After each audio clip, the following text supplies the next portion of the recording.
Hello, and welcome back to the Sunday special episode of the You Up podcast. I'm Jordana Abraham. And I am Jared Freed. Jordana, we are joined by a very special guest. She is on tour right now. The comeback tour is going to be headlining Radio City Music Hall on June 17th. Heather McMahan, thank you for coming on. Thanks for having me. Of Unbelievable. course. Look at us all in black today. We just doing the most. Welcome to New York. NYC.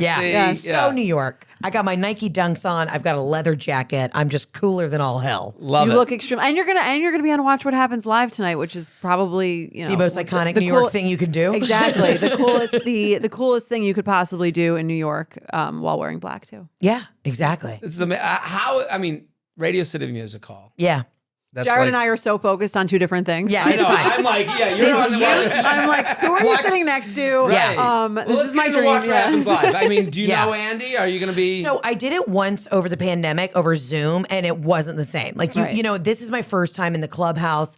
I have picked out, and I wear a lot of glitter on stage, but I picked out the most glittery outfit. Like I am showing up looking like an absolute prostitution whore, and I Love could it. not be more That's the excited. vibe. Right. Yeah, titties Yeah. will be to my throat. Especially on Jersey night. Oh, Jersey night. Yeah. I told my makeup artist, I was like, I want to be so beat. Like I want people to think that you have pepper spray under your fingernails yes, and you're ready exactly. to go. I want to scare people and turn them on at the same time. Throat, titties, and glitter. That's the next tour name. Truly, that's the memoir name. Right. Throat, titties, and glitter. I love it. Yeah. Well, Yeah. what do you do to prepare for something like that? Like For a Watch What Happens Live? Right. Because Well, I'm unfamiliar. I know the show, but I'm not like you guys. Well- the minute you said you're going there tonight, Jordana lit up, and we. Well, I've been on as a lowly bartender twice Yes. for promoting our books, but never being a guest is like so cool, especially on a good night, which this is a great night. I mean, it's Yeah. Jersey night, so Yeah. it's going to be wild. But they pepper you with questions. When Andy does it, it's very quick. It's only a 30-minute show. So I've kind of been having my friends just kind of, yell at me and like scare me a little bit to keep me on my toes. I thought about maybe taking an upper, like, is it an Adderall night? But I think you actually need to be a little bit more calm. You know what I mean? I Right. think if I'm speedballing, it's not going to. You got to be receiving. You got to be ready to improv. You got to be ready to Exactly. yes and. Yeah. Absolutely. Do Love they it. give you the questions before? They give you a loose outline, but I feel like the last time I did it over Zoom, like it changed. So Zoom is so. I mean, you and I have never actually met in person. This and is we've like- known each other for wow. like years now. we were just talking about Through how the like comedy scene? Yeah. No, through just doing each other's Podcasting. podcasts, Okay. like over Zoom, and it's like, Yeah. you know someone but you don't. I've always felt a kinship with you, Heather McMahan. I absolutely agree. I mean, Immediate, just like How hit is it off. how is her Zoom energy versus her IRL energy? It's exactly what I expected. It's everything and more. I'm so happy about Same, it. right back at ya. This is all great. Yeah. I mean, her husband. I feel like I know your husband. yeah, and you kind of look like my husband in a way, like good eyebrows, good Right. dark hair, Brow brothers. brow brothers, just Well, strong. he went to Penn State. Oh wow. Yeah. Around the same era, fraternity guy. Yeah, just the whole kit and caboodle. Okay. Very a good New York Northerner. On the So you know side- each other very well. I then, just yeah. feel like I've known, you meet someone, you feel like you've known them years and years. like I home. feel that way with Heather McMahan. Yeah. Right there with I you.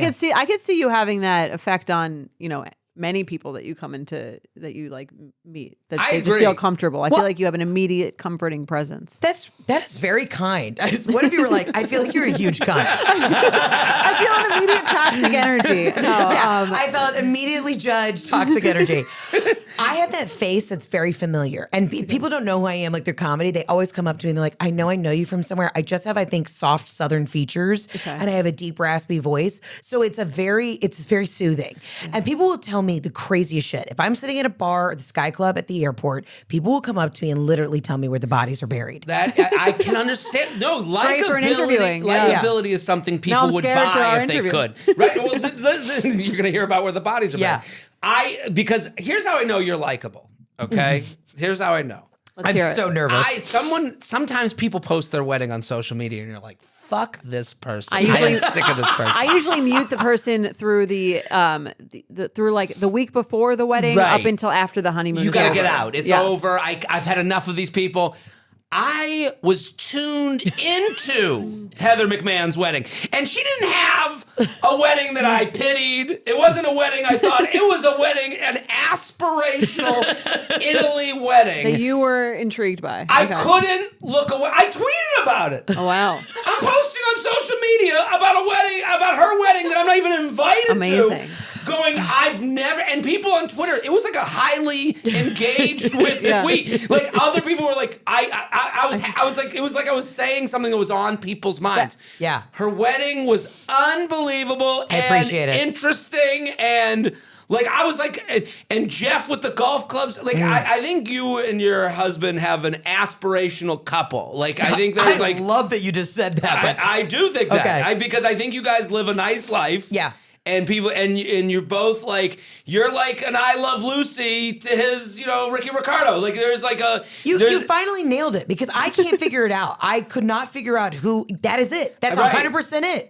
Because I was thinking on the way here, I was like, why am I so interested in the daily living of Heather McMahon and Jeff? Yeah. Someone's has to be. Well, I think that's a great point. Like you have to be really likable for someone to actually enjoy your wedding content You and not have hate to you. be the Not most hate you. Yes. likable person. Yeah. I hate everyone.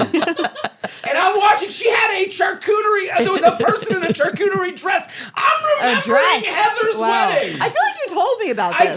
did. You told me And about you know this. that man. So there's a man in so I wear a lot of animal print. So my wedding planner had all the servers at the welcome party wear animal print, right? Okay. And they're in Italy, so it's like it's like Versace cheetah. That sounds amazing. And then he had on this skirt that was filled with meat. It was like a tiered skirt that would literally have like pieces of salami and ham. The man with the skirt. The man with the Right. skirt. Okay. And he sexually harassed everyone at my wedding. So he was going up to my friends' husbands and being like, you won't be with that woman for very long. And like a lot of my guy friends were like, dude, the guy with the meat's fucking assaulting me right now.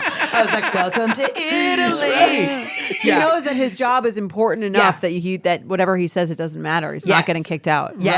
Right. It And he was can do a lot of insane. meat, references to his penis and things Right. of that nature. Well, and then he came back out and did a little costume swap, still in like the skirt, and he was the cannoli person. So for the dessert, I mean, more penis euphemisms for this guy. he was sticking, he had the cannoli shell, and then he'd do fresh cream. Come And he on. would literally look you in the eyes and be like, ugh. Like, he was so out of control. And obviously, as a comedian, I'm like, I see what my wedding planner did there. She got somebody with a little pizzazz. Right. But at one point, I locked eyes with him, and he was fake coming, and I was like, no, it's got to stop. It was funny the first Right. 5 times. You Yeah. hit the line. And now grandma's uncomfortable. Right. Oh my I'm God. telling you, I watched this wedding and I was like, I can't believe how much enjoyment I'm getting out of someone else's wedding content. That means so much to me. You have no Truly. idea because I went so over budget, and I Well, you were a COVID bride. Right. I was a bitter cunt. I was Yeah. just, we had to reschedule it 600 times. And that's what makes you crazy. Because when I was sitting at home for like 2.5 years,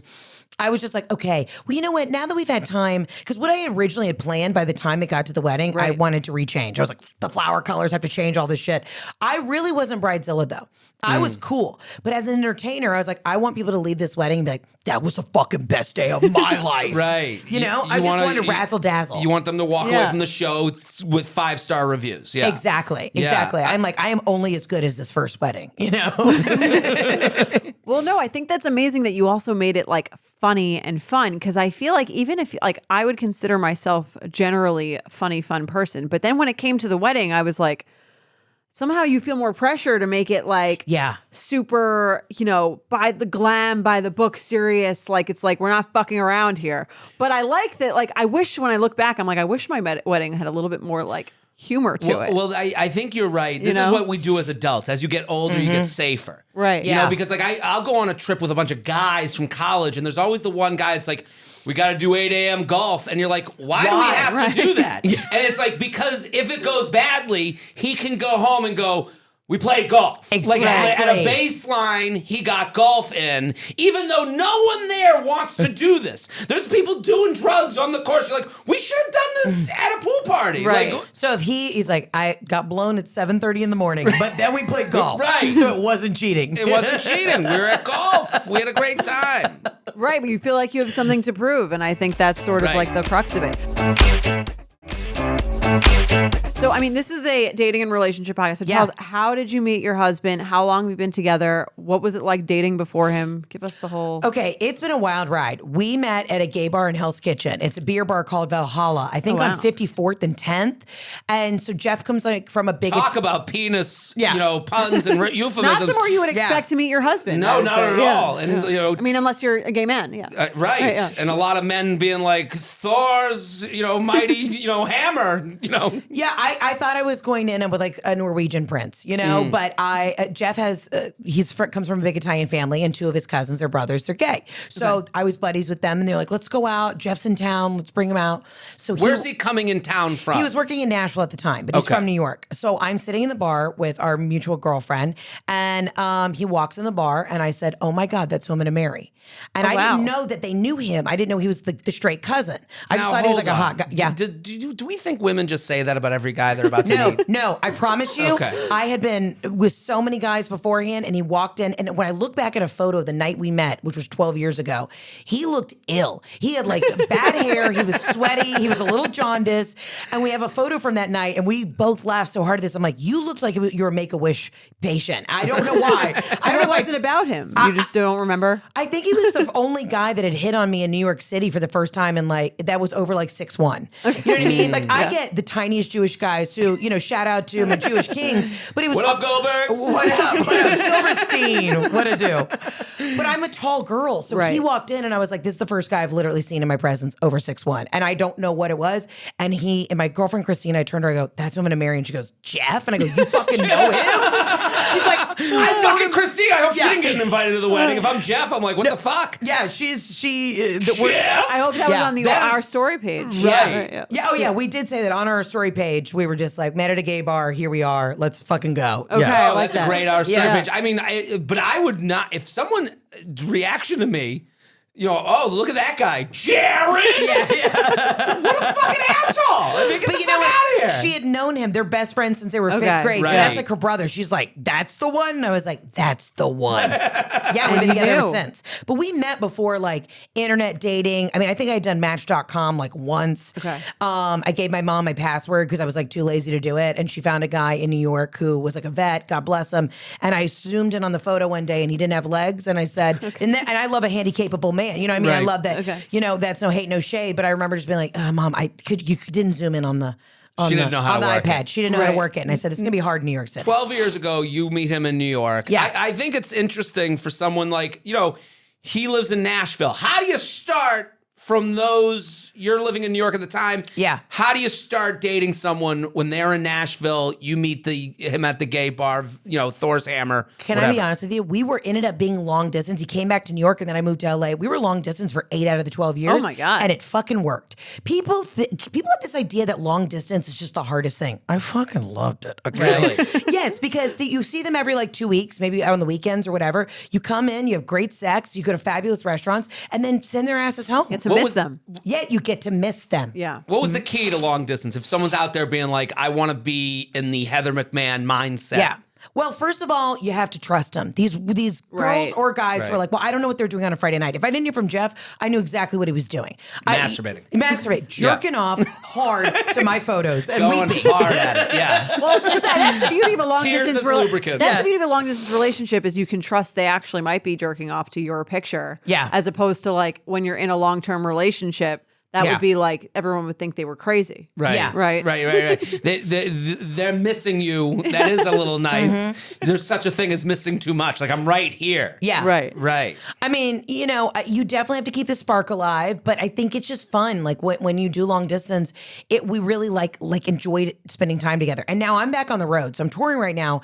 And it's nice because we get to see each other for like 48 hours. Right. And then I'm like, gotta go, Wow. I don't know if, what will happen if we have kids and then we're like locked in the house together. Were you COVID nervous? almost killed us. Were What? you nervous about like when you finally weren't long distance? Were you nervous that it was going to be weird?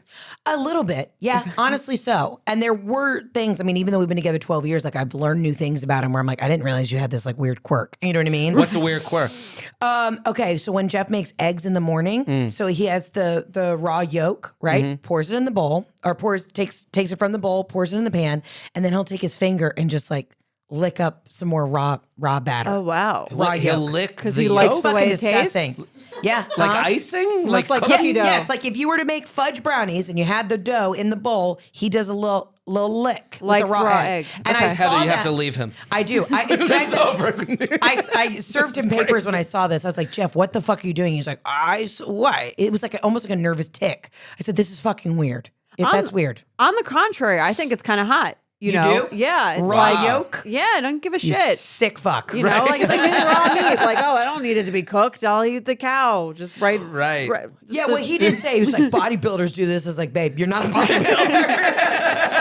Well, we also know he's not Jewish now. I'd be like, oh Yeah. my God, I'm going to shit for 3 years. Right, doesn't have Yeah. a sensitive stomach. I think, you know. Right. Oh, he There's does. something strong about this. Yeah, he does. But there's a thing that straight guys do where y'all would just have diarrhea for like 2 months and like Yep. not do anything about it. And that's concerning. Yes. I'm in my cycle right now. Yeah. What's your probiotic regimen? I have nothing. Nothing. I have nothing. You're like I've done bl- nothing. Black Now you iced know. coffee. Black iced coffee and alcohol. That'll Yeah, fix it. That's for Right. sure. That'll get my dump stronger. And you're also Jewish. You've got the Right. stomach problems already. I would live in the bathroom if I could. We just discussed this in our last episode, basically.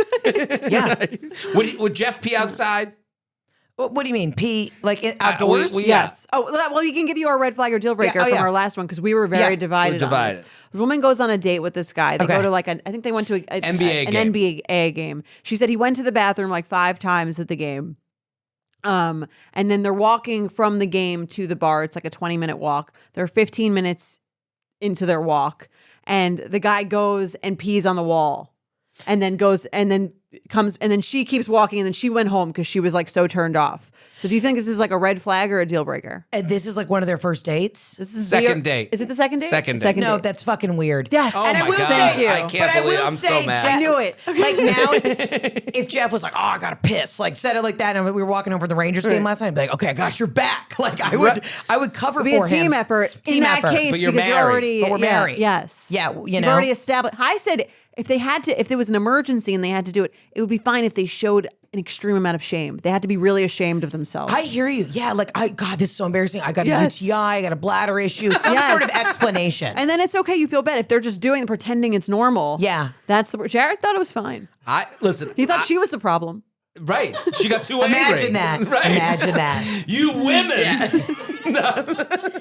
I mean, the long walk home after a game, I hear it, but no, that's on the second date, or be Right. like, this is so embarrassing. Like you said, the shame. It's Yes. so embarrassing. I have got a tiny urethra. I got to pee right now. Shame. I think you can get away with a lot if you just express that you're very embarrassed. I by wouldn't it. be Yeah. embarrassed. I would go, hey, I know this is bad, but I got to go to the bathroom again. It's going to come out if I don't go down this alleyway. Would you stand Yeah. guard? Yeah.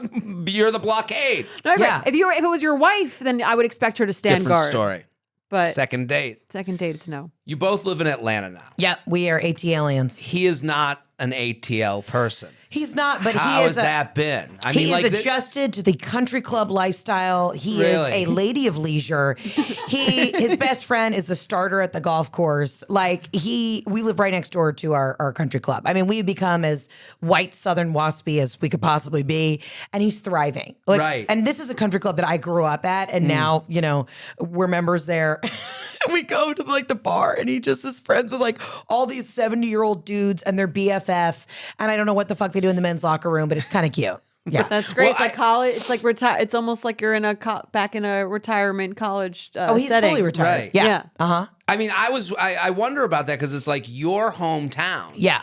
This guy's got to come into your world, so to speak. Yeah. These are like, I don't, how do you ingratiate? So, and he's a Northeast guy. So like, Yeah. I think a lot, there's a little bit of like, I thought he was in Nashville.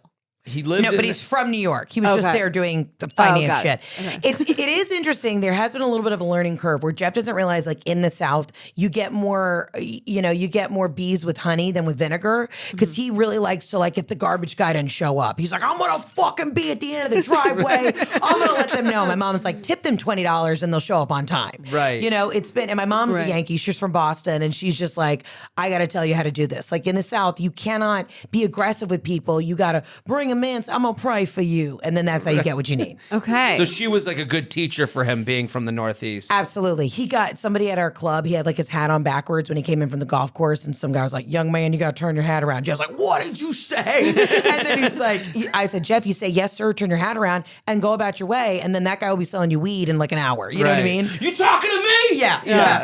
It's a lot of that energy. No, I could see that coming from New York, because if someone's nice to you in New York, you like think that they're even scarier. Oh my God. There's nothing Yeah. more terrifying than your neighbor trying to like to talk to you in the hallway. Oh my God. What's your name? Get the fuck away. Yeah. Like, what's my name? I will stab you in the throat. Right. Someone asking for directions on the street, I never break stride. Yeah. When they go, hey, which way is 3rd Avenue? That way as I'm walking. Right. Yeah, No Jeff stopping. definitely had to like let down the guard that everybody's out to get you. And I've had to teach him how to be like very positive, because it's just a natural New York thing where you're like, I don't trust that guy. What the fuck is the gardener doing? He's looking at me funny. And I'm like, he's just trying to, Be make nice. human Yeah, contact.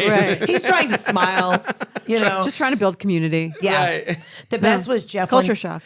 Jeff one time was in our backyard. He was like chipping, doing a golf thing, doing a golf drill in the backyard. And we had a mole that came up. Okay. Moles are a big thing in Georgia. Jeff started screaming, babe, come out. You got to look at this. I said, what? And he's like, look, it's a field mouse with an attitude. And I said, what?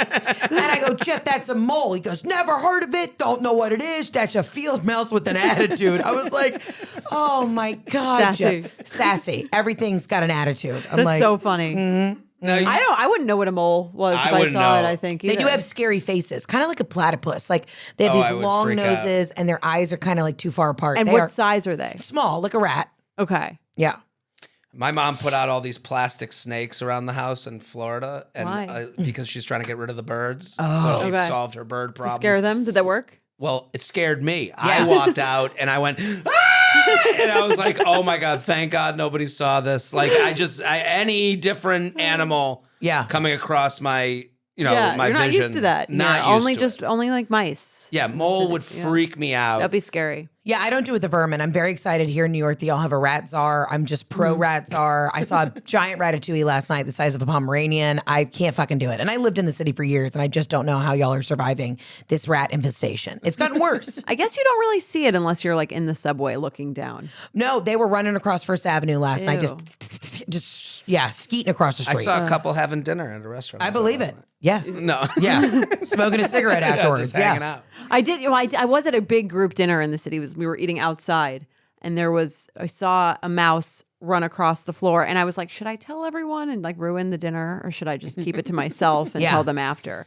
I decided to keep it to myself. I think thought that that's was the the more move. respectful. See, It's I like, would've we're been already on here. Right. top of the bar. Entrees are served. Yeah. And if they didn't see it, it didn't happen. Right. I'm the only one who knows Right. until now. Did you do the rest of the dinner? Did you like have your feet kind of like slowly like airlifted off the floor? A little bit. Yeah. Just decided, just in case to Yeah. let them I have take it. never Yeah. been like grossed out by the rats in New York, to tell you the truth. Like I Really? see them and I just go, to me, it's a leaf blowing by. Like they never bothered me. That's my one thing. But snakes I can handle, spiders I can handle, any other kind of vermin. But there's something about the rat with the tail because they have teeth that fucks me up. It's scary. I agree. Does Jeff ever come with you on the road? He does. But Jeff enjoys the attention, so he'll do his own meet and greets sometimes. And I'm Stop like, it. I just did 3 shows. We got to get on the we got to go. We got to roll. so he's basking out in there it. shaking hands and kissing babies? Oh, I tell Jeff, like, if it's a really crazy show, I'm like, listen, just stay backstage. But Jeff, I can always tell when he's gone out to like the sound booth to watch the show because you just hear this roar and he's just out there like, waving his hands like he's Princess Diana. I'm like, fucking kill me. He loves it. He eats it up. That's great. Probably means he's like very supportive. Oh, he's so supportive. And the whole new tour is all about like my first year marriage. And it really is kind of a roast of Jeff. Because it's just like what it's like. Like people don't tell you after you get married, there's a real thing called wedding depression. Like you're just on this come down of like everyone's been celebrating you. You've never looked better. And then you realize you spent all this money and you're just at home staring at this person you're going to spend the rest of your life with. All you have is a photo album Exactly. that costs you $10,000. Yeah. We've talked about this, but the likes go away. Like The likes go away.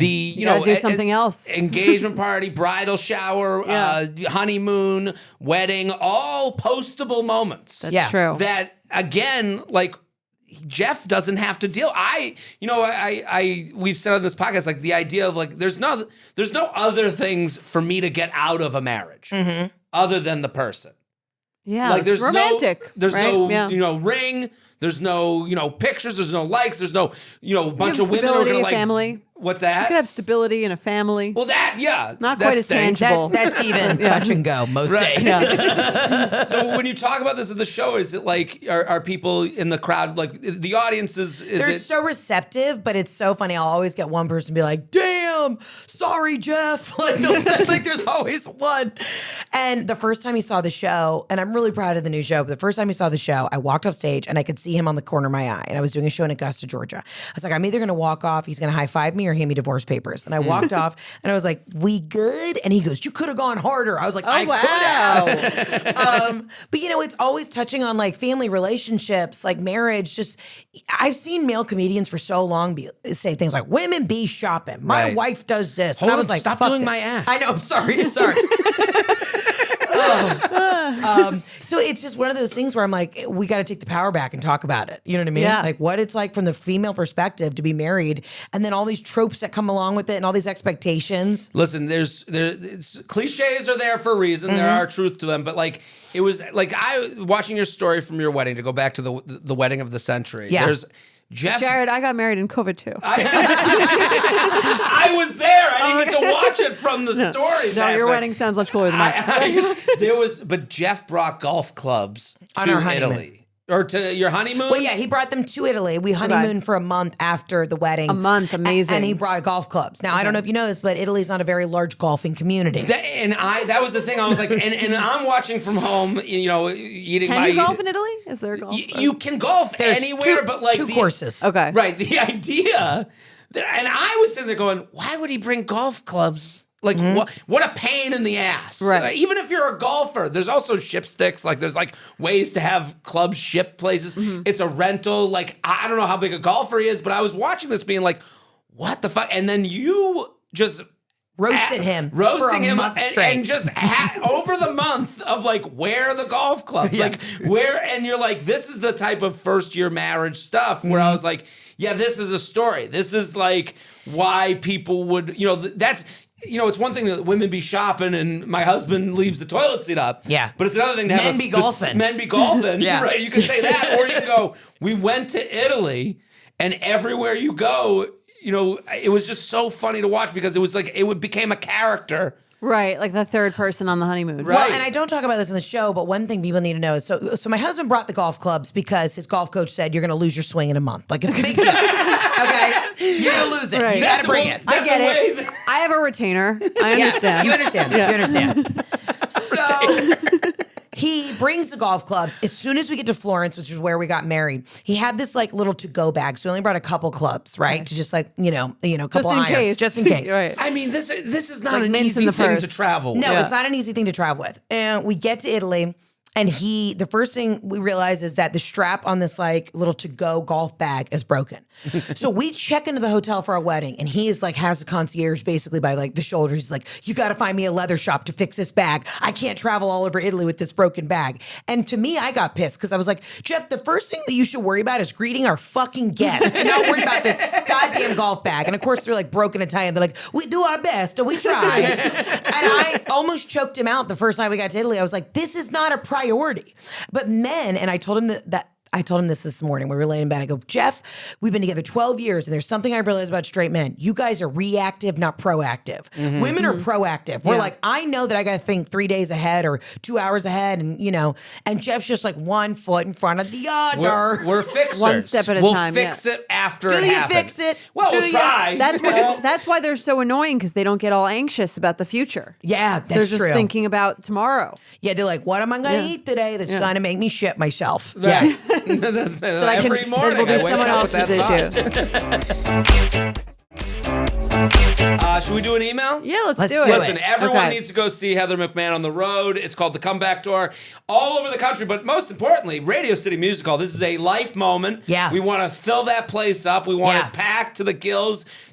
All the families coming to that show. That's going to be My family is your coming. family. Okay. every family. That's all you need to know. Okay. Yeah. That's all we'll get into. Yeah. But Radio City, like, that's a huge moment. What It's an crazy. amazing thing. I've literally had diarrhea since the day they told me I'm going to do it, and we only have a few tickets left. So I'm just, it's just Might be. insane. It's probably too late for you guys. Right. By I the time mean, this comes out, look, get but, the tickets, but it's It's not too late. It's not too late. But it's crazy. I mean, it's so wild. Like, and I'm an old theater nerd. So for me, this is just like the most iconic moment of my life. But I told my team, I was like, so this means I peaked. Like, once you do that, like, what's next? No, it's there's just the beginning. Yeah, Madison Yeah. Square Garden, the moon. The moon. Fuck yeah.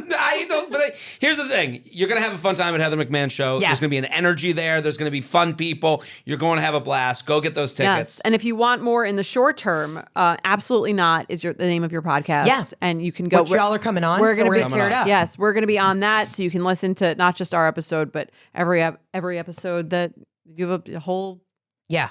What's The word? library. The library. Yeah. Yes. You want to read the email? Yes, I Let's do will it. read it. Okay. Hi, J&J. I need your sage advice about friendships changing because of relationships, and I feel like this is a rich topic to discuss in general. I've been in a relationship with my girlfriend for 1.5 years, and we are at the point where we don't technically live together. I've been splitting my time between my apartment where I live with roommates and her one bedroom. In the past year, I've started a new job, which demands most of my time and energy, and I've been investing time into my relationship, which has been a healthy, sustaining aspect of my life, but it's inadvertently strained a friendship. One of my close friends is currently single, and in the past, we've bonded over both being single and independent. Prior to entering my relationship, I was one of those, I hate relationships and being single is the best and I'll never get married people.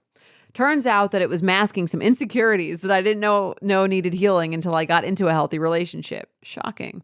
I've changed a lot in the past year. I've grown personally and professionally, and I'm really proud of who I am and how I spend my time. The issue is that I'm much busier than I used to be between my job, my relationship, and my friends. And one of my close friends, who used to have relatively uninterrupted access to me in my free time, has been making comments about how I've abandoned her and how I'm never around anymore. I can tell she's upset and she won't actually talk to me and tell me what's going on. I try making plans with her to hang out one-on-one, but either we make tentative plans and something comes up on my end, or we end up hanging out and I feel like she doesn't want to be there. I can apologize for my flakiness, but at a certain point, I need to ask her to communicate directly with me. What's the best way to deal with friendship changes caused by one person getting into a relationship and the other person remaining single? How can we talk about this extremely uncomfortable reality of friendships? I still believe that being single is in no way a bad thing and that society generally unfairly privileges people in relationships over single people. But the fact remains that my time and my availability has changed, and I need to wrestle with how that is impacting my friendships with people whose time has not changed. Thanks, Busy Betch. That is a tough pill to swallow, because I do think that when you do get in a relationship, you can get a little guilted from your single friends. Yeah. And there's a fine line trying to make sure, like, you don't run yourself ragged trying to get pulled in two different directions. I'm a people pleaser. I want to make everybody feel comfortable, like they have a bit of my time. Right. But that's hard. I agree. And I think it's hard to have absolutely no resentment when one person is leaving a certain stage of life before a different friend. Yeah. And I feel like it's sort of like a mix of both, like maybe a little jealousy if the person doesn't want to be single, and then also feeling like, I think a lot of people have this feeling of like, oh, you only wanted to hang out with me because I was like your backup because you didn't have a relationship, and now you have a relationship. And I don't think that's fair. Which I think is fucked up. That's not fair. Yeah, no, I agree that's not fair, but I think when they you're can getting feel dicked that down, way. you're getting dicked down. It is what it is, right? You gotta be at that dick down appointment. Exactly. Absolutely. Right. 3 p.m. I Right. gotta Gotta go. go. Yeah. Shit to do. Yeah. What do you think, Jared? It's tough. There's a couple things. The one is I hate relationships and being single is the best and I'll never get married. Like, I could understand that, like, when you do that so much, again, that's, she said it's covered. We don't know. Also, I don't know the gender here. Because I'm not sure if this is, she's in a lesbian relationship Or if it's a man writing it. or if it's man writing it. And it does kind of change things for me. Like, if it's a guy writing in and his female friend is being a little resentful, you go, was there feelings there? Right. Why isn't this woman getting friendly with your new wife, or new girlfriend?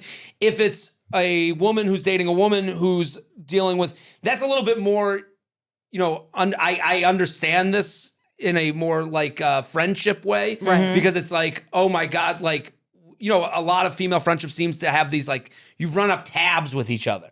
Yeah. Where, like, I don't have that. Like, I got invited to a baseball game a couple weeks ago. And it was a bunch of college friends. And I was like, I'm in. And then last second, I was like, I don't want to go. And I didn't go. Oh, wow. And that would not fly. Right. I go, I'll pay for the ticket, whatever it is. I just can't go. And no questions asked. No, we were talking about you at the baseball game. Like, there was no... There would be so much shit talked if it was a female group of and friends. If they were, it's not like I'm not getting texts answered by people there. Like, I have people, there was... In my mind, I haven't been shunned. I'm not out of the group. As far as you know. As far as I know. Maybe I'll learn in the future that, since the baseball game, we don't talk to you anymore. I don't know. But I don't feel that. So I understand with these, like, we're single. Yes, queen. And then she's like, yeah, not anymore. And, like, kind of sneaks out the side door. I can understand where you've kind of protested too much and didn't believe in the protest. And then you left and your friend's sitting there being like, I'm still sitting here yelling the ass queen alone. Well, and I totally agree with that. And then the other Nothing thing, sadder than a solo yes queen. Oh my God. it's just me in my apartment alone waiting for, And the other thing she says is that the plans haven't worked out because either something has come up on my end or we end up hanging out and she's annoyed at me. Well, it's like, how many times have you canceled on her? Exactly. I think is the other question, which she doesn't say. She just says, because usually that sentence is something comes up on one of our ends, but she didn't say that. She said something comes up on my end. Boyfriend stuff or girlfriend stuff, whatever it is. Yeah. So I think it depends. I mean, without knowing exactly what these situations are, like, is she canceling on her a lot? I do think if you it's almost more important to make plans with your friends when you have a relationship, just because you don't want to lose every friend you have and be sucked into this thing. Although I agree, it's okay to hang out less, but it depends on how you do it. I think you can also do it in a cocky kind of well, I'm in a relationship, so I don't have any time. I've also had to really walk a fine line too of when I sit with some of my single girlfriends and I'll ask them about, okay, how would the date go or whatever. I have to just sit and listen and absorb. Yeah. Because I realize whenever I've tried to give a little bit of advice, it's immediately, you don't understand, you've been in a relationship for years. Right. And so I really have to be like, you're right. Okay. Even though I think I could give sound advice, I kind of just bite my tongue sometimes and go, I know you just want me to be a sounding board. Right. And you have to wait for questions to kind of come your way. Exactly. But I would ask you both. You both are married. Was there a friend that you were like, I gotta kind of be easier with this friend than other friends? Was there a single friend in your life that you were like, and how did you handle that friend? Right.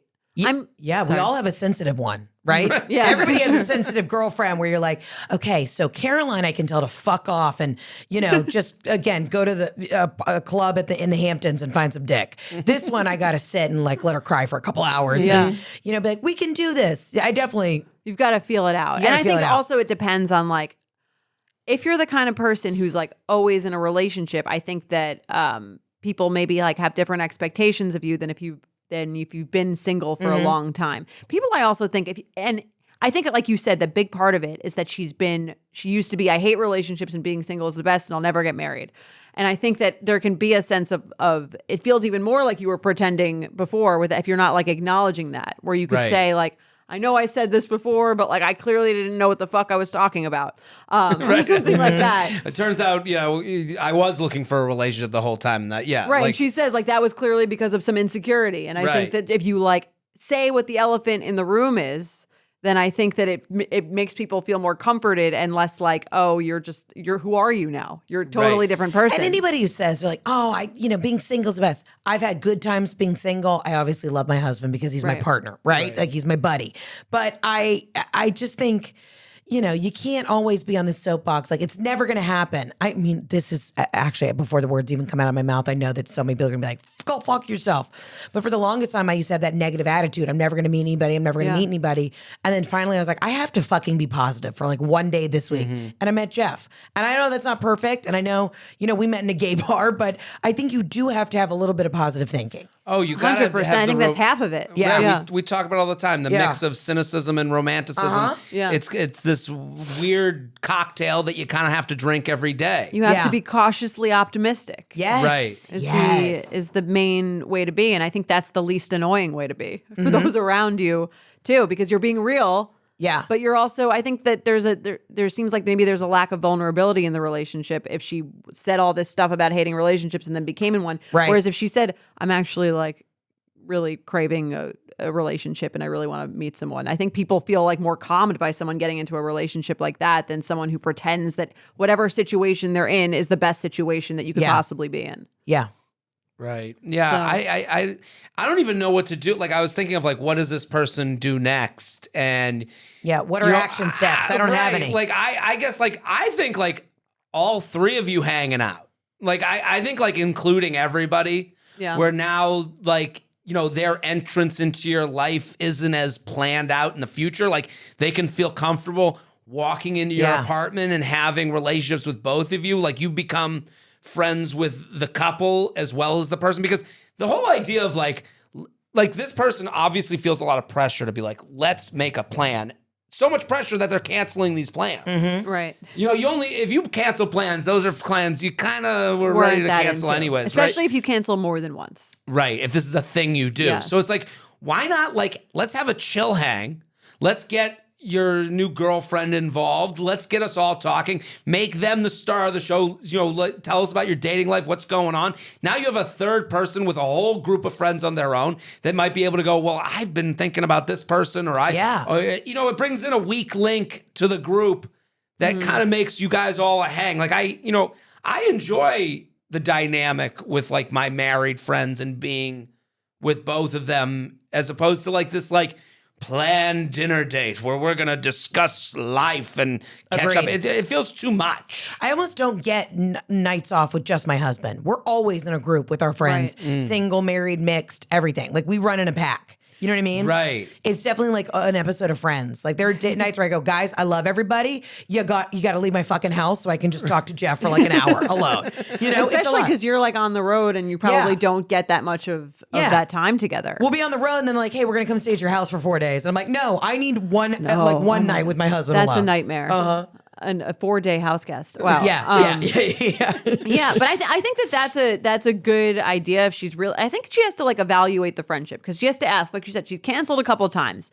Does she actually like value this friendship? And I think it's okay sometimes if you're like, I'm not really connecting with this person at this stage of my life, and friendships ebb and flow. And maybe like there'll be a different time down the road where you can get closer. I don't think you need to like axe them as a friend. Right. But sometimes there's like a natural sort of like pause, if you will. Right. A natural pause, or just like a natural feeling of maybe not feeling like you're connecting the most with someone at this point in your lives. And maybe you'll connect more at a later date. Also, I feel like I felt that. Can't they just say, listen, you're either going to be on board with this relationship and come hang out and be fun, or you're just going to be a fucking pain in my ass. Well, that's the thing about the way that she's handling it is she's saying by saying I've abandoned her and I'm never around anymore, that makes you want to hang out with someone less. It's like when needy, exhausting. Yes, yeah. It's like when I call my mom, if I don't call my mom a lot, and then I call my mom and she's like, you never call me. Like I'm just finally you called me. And it makes me want to call her less. Yes. If I call her and she's like, oh my, it's so great to hear from you. How are you? Like, on a it's positive, so sweet and no so nice. guilt. I'll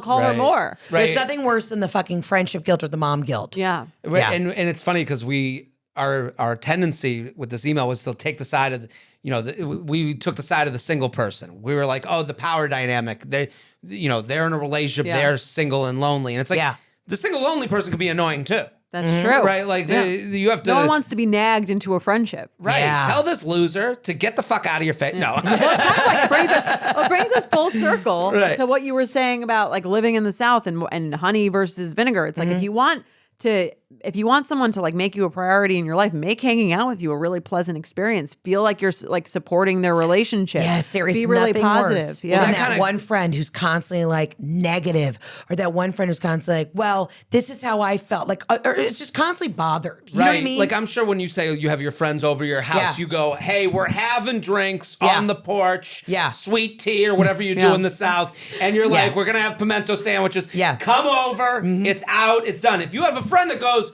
we're always doing couple things, you go, then fucking go on J-Swipe. You're out of here. Shoo. I'm having a party. Get you a come pet. over. I don't know. Right. What do you want? Right. Just like, I don't know. Right. So it goes both ways. It's like you need I think like that goes into the idea of like open up your home, open up your relationship to this person who's, table of one. Yeah. And if they can take that option or they cannot. I think the idea of like I would be so stressed out if someone was like, so Tuesday night, we have a dinner that is just you and me catching up. And I'd be like, this Sweating. isn't fun at all. You've never Yeah. had a dinner like that? Me? Yeah. Fuck no. I got shit to do. No, we all have one-on-ones though. You know, like it'd be like, okay, on Tuesday night I'm having dinner with Ray, and then on Wednesday night I'm having dinner with Tina, and like, Oh, you no. just go around with drinks. I notice this every time I'm at a bar. It's a lot. Every time I'm at a bar, you look around, it is female friendship, female friendship, Yeah. female. Every table I is just all the women. time. Not one table is two dudes. Guys. Yeah. Not They- one. I feel like when guys do it, they have to mask it as like a business dinner. Yeah. Right. Well, we're Right. talking about crypto. There's a Like guy your named idea, yeah. Gabe Malika who has a one-man show about male friendship, and it's he came on my other podcast, and he gave this one great thing. He was like, female friendships happen face to face. Male friendships happen like Shoulder to shoulder. shoulder to Right, shoulder, yeah. like Yeah. on a golf They're course. afraid of So the we- intimacy. Right. So there's no eye looking in the eye or anything. We're just, but I think that's such an interesting thing is like, this is foreign to me. Right. God, that's such a good perspective because I've asked Jeff, like, if I know that if some of his guy friends are going through shit, and these guys will kind of cry together, but you're right, Right. they're not looking each other in the eyes. Never. They're fly fishing, just not as long as Fantasy they're looking football. As long as they're looking forward to be Yes. like, you know, my whole family died in a plane crash. You know, it's like heavy shit, and I'll ask like, how's such and such doing? Are they okay? Oh How's my the God, it's divorce? so funny. Whatever. And Yeah. Jeff's like, we don't really talk about it. And I'm like, how do you not? I mean, Jeff, you've had diarrhea for a month. I'm concerned, Right. and I've called everyone I know. Had dinners about your diarrhea. Yes, Diarrhea absolutely. dinners. I've been Yes. giving the Runny That's dinners. so Runny incredibly dinners. true. There's like absolutely no intimate conversations. No, we do a lot Yeah. of staring out at the sea while crying. Yeah. When Mike gets back from Speaking- something with his friends, I'll be like, like exactly the same. I'll be like, how'd it go? They're having a baby. What are they having? I don't know. Yeah, I don't know. That is the number I one don't give a question. fuck. I don't know. Didn't ask. I'm like, Right. Didn't ask, and don't care. As a woman, if we did not ask those questions, we would be considered the most narcissistic cunt, There'd be right? a whole side text. There'd be a whole group side chat. text. Yeah. Literally went out with the girls. She didn't even fucking ask me, you know, why my period's been so heavy. Right. Do I have fibroids? I don't know, but that should have been a question. At Olive Exactly. Garden. You didn't even ask. I mean, this is the thing. This is why, like, when when women are out, we get a lot of single women that write in about dating Yeah. and stuff. Where they're like, these guys, like, we have never talked about. You guys are like pros. By the time you're in a relationship, you're like, let's unpack that. And we're like, right. what the fuck are you talking about? Right, Like, right. I don't know what you're talking about. Like, there's no. Every trip with my buddies is just making fun of each other until we go to bed and we're so drunk. I think that we needs to pass change. out. I don't know how to change it. It's got to change because then by the time men get into like a serious relationship, they have like you said, they have no No idea what skills. they're doing. And then you're like, and how did you feel about that? Bad. Yeah. Well, I'm like, that's the most. I am very horny. I am not going to be the guy who changes this because I'm not going to go, guys, let's all get together and have some Practice deep some conversations about our lives. intimacy. They'll be like, what the fuck are you talking about? Take the golf club out of your asshole. It's over. You know, like it would be You'd all have to trick them. My Right. husband recently found out he has like white coat syndrome, which is where you get like really high blood pressure at the doctor's office. Okay. This is men in general are just hypochondriacs. So my It gives them a false, like, bad. Yeah. So the doctor was like, ooh, he's got to get nose surgery. He has a broken nose. So like, okay, well, this is a really high blood pressure. Maybe let's consider putting you on blood pressure medication before this surgery just to make sure it's regulated. So Jeff comes home and he goes, babe, do you think you could give me your therapist's number? Then I said, for what? And he goes, my doctor says I have high blood pressure. And I said, you only have high blood pressure because you get nervous at the doctor. Like, you don't need to start doing psychotherapy because of it. This is a completely isolated incident. Yeah. Your doctor walked you through it. We can give you a pill before this nose surgery. And he's like, I think today's the day. It wasn't until somebody said he had high blood pressure, not the family trauma, not this, not Yeah. stress at work. It's this one thing. I got to get my nose fixed. And now I'm going to see a therapist. I'm like, it's a hockey injury, Jeff. It's time to talk about my feelings. Yes. Like, what? I would have welcomed that. I would have been like, yeah, we got to get you to the therapist, talk about Yeah. blood pressure, Yeah, and talk then maybe some other childhood stuff. Yeah, exactly. Listen, Heather, this was fantastic. Hey, you guys are great. And I'm so excited the to have you best. on my podcast. And we're going to talk all the things because I have a lot of single people who are on my podcast. And I want y'all to give just sound advice. Amazing. We will give advice. Yeah, sound or they'll, not. they'll be the judge of that. Yes. Listen, everyone go follow Heather. go to the shows. The tour is happening. The comeback tour. Go to Heather's website. Get your tickets. Radio City Music Hall, June 17th. Yeah, baby. Absolutely Not is the podcast, and I think we solved dating again. We did it. See you on Wednesday. The You Up podcast is produced by Sean Kilby, Maddie Paul, and Jorge Morales-Pico. Editing by Jorge Morales-Pico. Social media by Maddie Paul. Be sure to follow at you.up.podcast on Instagram and send us your emails to uup@betches.com.